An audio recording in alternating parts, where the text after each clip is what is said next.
పిల్లల చేతిలో పెన్ను లేదా పెన్సిల్ ఉన్నప్పుడు ఊరికే ఉండరు. కాసేపు పుస్తకంలో రాస్తే మరి కాసేపు చెవిలో పెట్టుకుని తిప్పుకుంటూ ఉంటారు.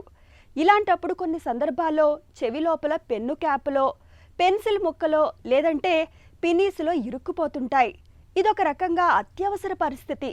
తీవ్రమైన నొప్పితో పాటు రక్తస్రావం కూడా జరిగే ఇలాంటి విపత్కర పరిస్థితుల్లో వెంటనే ఏం చేయాలో, ప్రథమ చికిత్సగా ఎలాంటి జాగ్రత్తలు తీసుకోవాలో ఇప్పుడు తెలుసుకుందాం.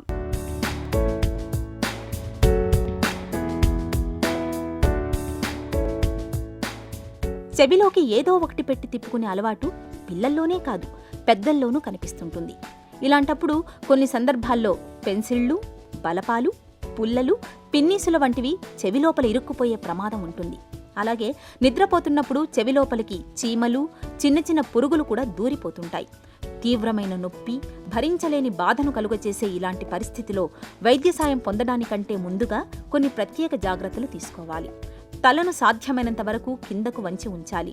పుల్లలు, పిన్నీసులు వంటివి చెవిలో ఇరుక్కొని బయటకు కనిపిస్తున్నప్పుడు మెల్లగా లాగుతూ తీసేయడానికి ప్రయత్నించాలి. బయటకు కనిపించినప్పుడు లోపలికి ఏదో ఒకటి పెట్టి కెలక్కూడదు. ఇలా చేయడం వల్ల ఇరుక్కున్న వస్తువు మరింత లోపలికి వెళ్లే అవకాశం ఉంటుంది.